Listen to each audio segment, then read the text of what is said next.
Hey man, he Ron Baby Live. Coming back at you with another edition of this Boomer's Logic, man. Had something happen to me about 2 days ago, day ago. I'm not going to share that with you, but I'm going to share my journey on growing, maturing, and changing my life, the way I seen things, the way I did things. Before I tell you this, get into this, if you haven't already, like, subscribe, go to the channel, hit the bell for notifications, Boomer's Logic, Hebron Ben Bilal, all that, etc., etc. Okay, so anybody who has, followed me for any amount of time knows my story. Four-time felon, four-time convicted felon, 4 times going to the joint, been convicted of many felonies, but only been actually found guilty of 4 and gone to the penitentiary.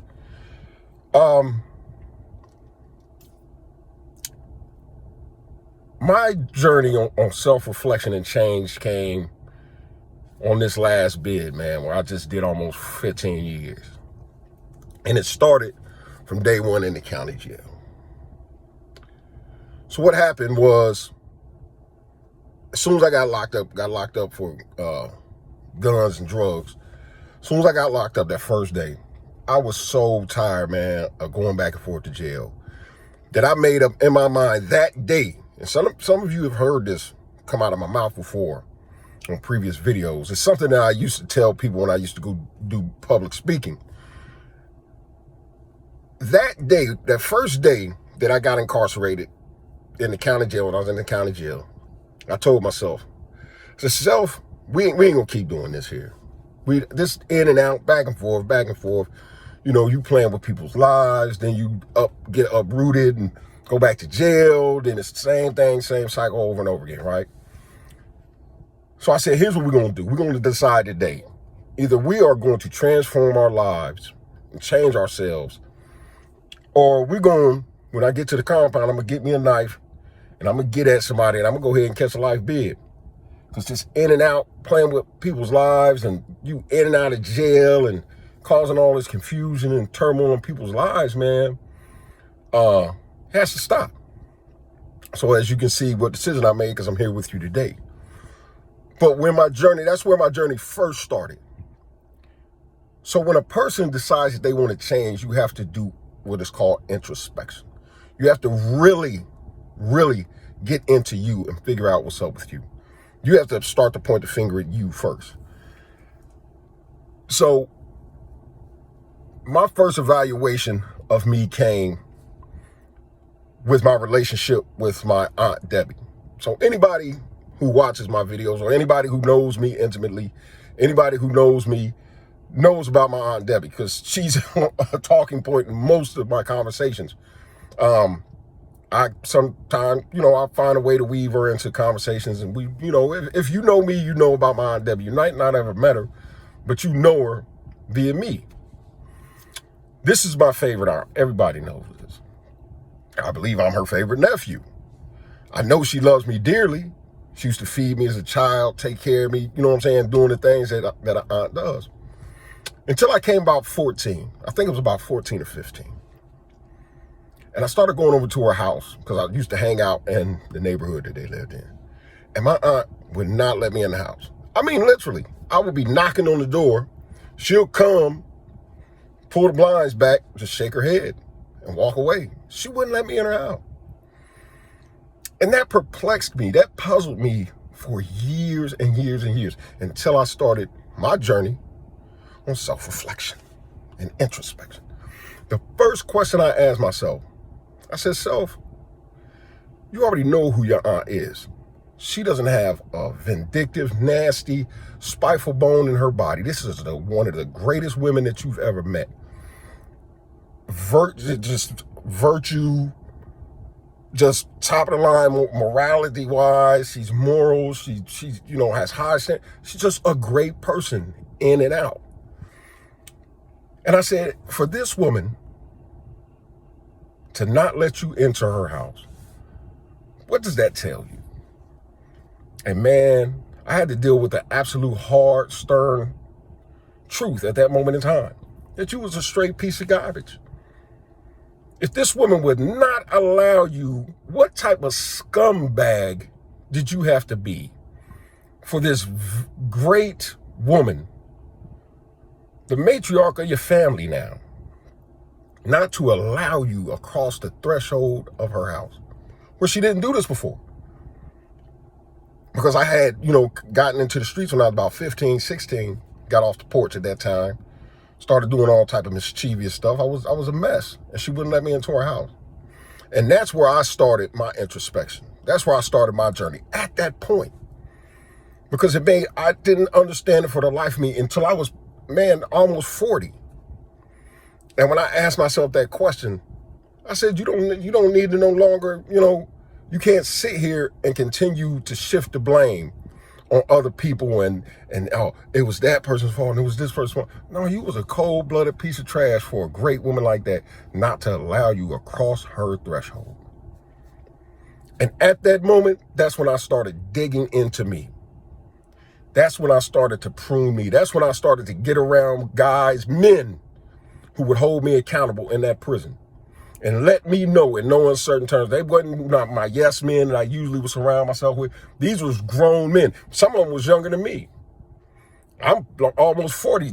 My mentor was 32. And he would check me in a heartbeat like, yo, that ain't it. You need to get that straight. My uncle out in Cali, the man I deem as my uncle, I value me and his relationship more than I value some of my blood kin relationship, because he was uncut when it came to me. We were cellmates for 6.5, almost 7 years, I think, and he was uncut. He was raw. And this is what helped me to grow and mature, to evaluate me, to change me, to sit down with men and allow them to mold and shape me and say, hey, yo, you got to stop doing that, Slim. You got to stop doing this. You got to stop doing that. And then you don't get ruffled and angry and in your feelings. You sit down and you evaluate this. Okay, I hold this man in a high regard, and he's telling me, I look at this man like he's my uncle, and he's telling me, yo, you need to change that. Now, you don't get in your body. You don't get in your feelings. You sit down and you listen. You shut your mouth. You listen. You give it some reflection. You think about it. And most of the times, me and my uncle would sit down in that cell and he would talk to me. I would come back and he noticed this, and he was proud, and he was very taken aback. I would repeat verbatim things that he had taught me and talked to me about 6, 7, 8, almost a year ago. Because I valued his opinion. I held him in such high regard that if I hold this man in such high regard, why am I rejecting the things that he's saying to me? The same with my aunt. If I value her so much, why am I not analyzing why she wouldn't let me into her house? And then start to correct those things to please get back into her good graces. And this is what the mark has to be. You can't sit around. You can be 40 years old. If you sitting around pointing across the aisle about what other people are doing instead of evaluating yourself first in the situation and then going to seek wise counsel and sit down, get on the phone with them and say, yo, this just happened, man. My partner, Jack, he did that the other day.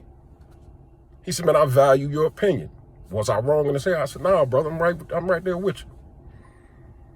And that's powerful in and of itself, because it shows the regard that other grown men hold you. I don't care what these little knucklehead kids, and I'll call a 20, 30-year-old adult a kid, because he acts like, I don't care what they think about me. That doesn't move the meter with me. But I do care what my uncle's going to say, what my aunt is going to say. I think about what my grandfather's going to say, and he's not even with us. So everything I do when I move, I put my grandfather into consideration. What would he think if I didn't help that lady load that car, if I didn't hold the door for this person? Self-analyzation, man. You have to evaluate yourself.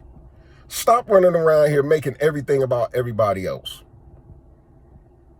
Put on your big boy pants, get around people who are going to hold you accountable, and start to grow the hell up. I'm so tired of these sniveling males running around here. I see it all the time. I listen to it all the time on the Facebooks and the YouTubes. And I'm like, how old are you? It's disgusting, man. It is. And then I think back to myself. And I say, man, you was just like that. You were pathetic. And then I smile and shake my head and I say, yeah, but look at you now. Look at you now. Hey, man, I just wanted to take this moment out because I'm just out and about doing my thing. But I wanted to take this moment out because, like I said, I had a situation occur. And I just wanted to put this out in the atmosphere, man, about self-reflection, improving on yourself, man. Make yourself a better person. All right, I'm done. I'm gone.